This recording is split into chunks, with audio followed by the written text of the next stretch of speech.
大家好，麥林啊，去麗江一定要睇印象麗江大型戶外劇。2007年我睇過，17年後今天再睇一樣咁震撼。張藝謀總導演真係有啲保證嘅。呢個劇場位於玉龍雪山下邊，大概海拔3100米嘅露天劇場。玉龍雪山為背景，已經係曠世奇景嚟嘅。來自由10個少數民族，共有超過500位非專業嘅演員演出，用動作、歌聲展現出玉龍雪山下邊最震撼人心嘅民族文化表演。門票190蚊，能夠喺全世界最高海拔嘅戶外舞台玉龍雪山為背景，欣賞到曠世劇目完全值回票價，俾大家先睹為快。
印象麗江呢個劇目全篇分為古道馬幫、對酒雪山、天上人間、打跳組歌、鼓舞祭天同埋祈福儀式等6個部分組成嘅。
好震撼㗎，好震撼喎！係啊，雪山嗬，係啊，好震撼㗎，好睇啊！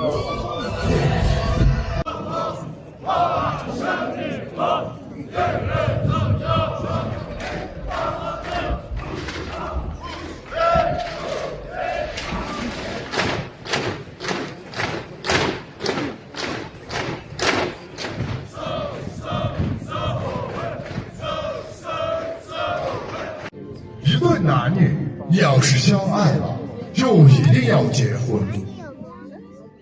如果不能结婚，他们就会选择一起结束生命。好中意天上人間呢一個劇目啊！玉龍雪山係古時納西族痴情情侶殉情嘅地方。呢個故事刻畫就係感情無法有結果嘅凄美愛情故事。喺雪山襯托之下呢，第二次睇都非常之感動。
大家睇到係咪好震撼啊？玉龍雪山背景呢，真係無法複製嘅。嚟雲南麗江一定要睇嘅。呢一班演員呢，又自然又粗獷，喺雪山襯托之下呢，實在震撼人心啊！我認為真係人生必看嘅戶外劇嚟嘅。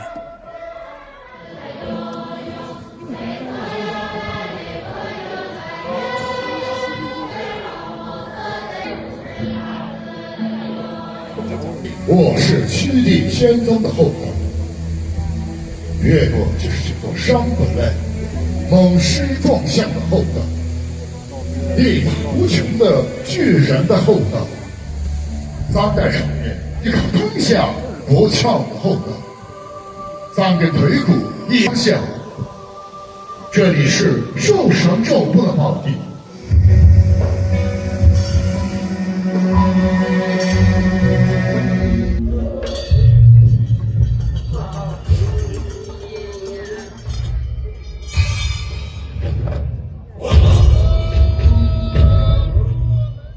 呢一出嘅鼓舞祭天呢，就都好震撼啊！咁佢每人呢揸住個鼓啦，咁然後環迴喺個劇場呢，不斷打咁環迴，咁好似立體聲咁。身處其中呢，感受到佢個劇力啊！啲鼓打緊嘅過程中呢，開始落雨啊，就好似求雨舞咁樣，一路打一路有啲雨落。打完鼓完咗之後呢，又出返太陽，又冇雨啦，又幾神奇！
会再来吗？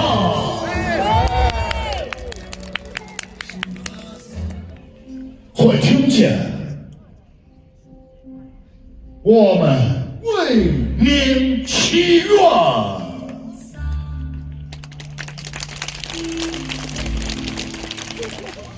鼓舞祭天之後呢，就係最後嘅劇目啊，祈福儀式。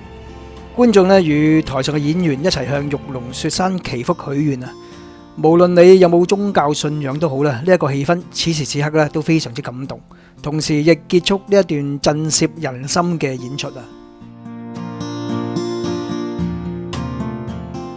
隔住個熒幕，大家都覺得好好睇，係咪？鼓勵你親歷其境，喺神山之下呢，覺得自己分外渺小啊！身處其中呢，才能夠立體感受到此劇目嘅震撼性。下一集我哋繼續麗江出發，享受我哋13天嘅雲南旅程。邀請你一齊訂閱同俾個 like 我啊！下一集見，拜拜。